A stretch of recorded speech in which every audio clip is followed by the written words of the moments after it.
Hi! Within this lecture, we're going to see how we can use man-in-the-middle framework in order to downgrade HTTPS websites to HTTP websites. In fact, we're not going to do anything different because when we run man-in-the-middle framework, it runs something called SSL strip, and this software actually tries to downgrade HTTPS to HTTP. And it's successful most of the times, but it's not successful if the website uses HSTS, that is strict HTTPS protocol. Okay, in that case it actually forces the browser to open the website in HTTPS form, but most of the websites do not use that. So let me try this with my own website. Okay, so if I go to atilsenmanciolu.com, okay, it will start, but it will open in HTTP mode. As you can see, we don't have HTTPS in front of this website, but you know this runs on HTTPS. You have seen it before, but now we managed to downgrade this to HTTP. But if I click on other tabs, it may go into HTTPS as well. So it's not successful every time, but it is successful most of the times. And even we don't have anything, of course, in my own website to log in, so we cannot actually test this with my own website, but we can test this with other websites like LinkedIn, like hotmail.com, because they're using HTTPS, but they are not using HSTS. So let me try this. Okay, rather than my own website, I'm just going to go into hotmail.com. So Hotmail actually uses HTTPS, but as you can see, we will manage to downgrade it to HTTP. Now it's not secure. Now if I try to sign in from hotmail.com, it will just open it in HTTP as well, and we will be able to get these credentials. Now, if you cannot downgrade this, you may have to try it again, or you can just try it with other websites like LinkedIn or Stack Overflow, okay?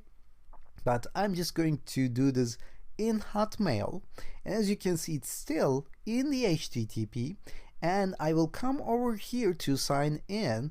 I will give atilsem as username, and I will give 123456 as password.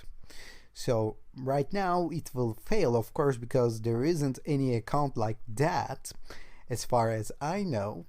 But let me go to my Kali Linux, and if I scroll up a little bit, then I can see all the logs over here. Okay, and I will search for the username and password that we have just captured, and here you go. Now we have this atilsem, okay, and we should have the password over here somewhere. Let me look for it. Yep, I believe we have this over here. Okay, the password is 123456, so we are certain that it's working in the HTTPS as well.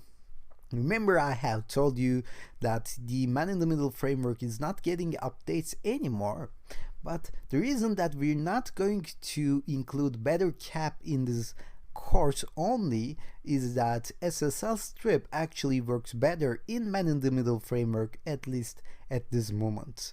So this is more successful when it comes to downgrading HTTPS to HTTP.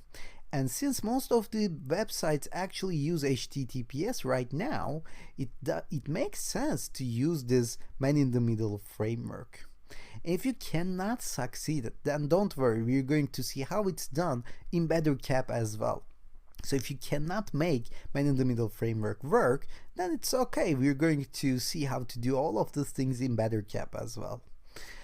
And let me show you another thing. If we go to facebook.com, we won't be able to downgrade HTTPS to HTTP because, as I said before, there is something called HSTS. This is strict HTTPS, and it prevents us to downgrade HTTPS to HTTP like that. So even though I'm running SSL strip right now, it doesn't succeed to downgrade it. So you may think at this point, how are we ever going to hack into the Facebook, okay? Or how hackers steal Facebook or Instagram passwords? It's not actually ideal to steal those information from man-in-the-middle attacks. We're going to cover this as well later on in the course. We're going to see how actually hackers social engineer people to run their steal their Facebook passwords, Instagram passwords, or other passwords as well. But right now we're trying to learn about network attacks, and man-in-the-middle is the attack that we should master, okay?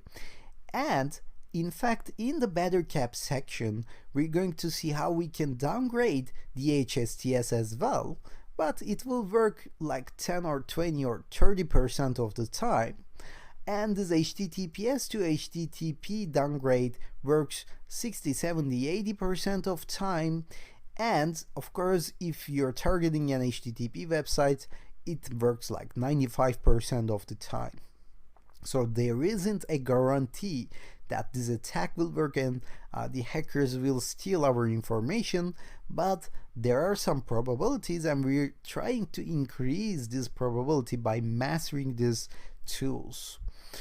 So far so good. Now you know how to steal information from the users when they visit HTTPS and HTTP websites. As I said before, we're going to dive into the HSTS later on in the better cap section, but right now we're gonna stop here and continue with other plugins of man-in-the-middle framework in the next lecture.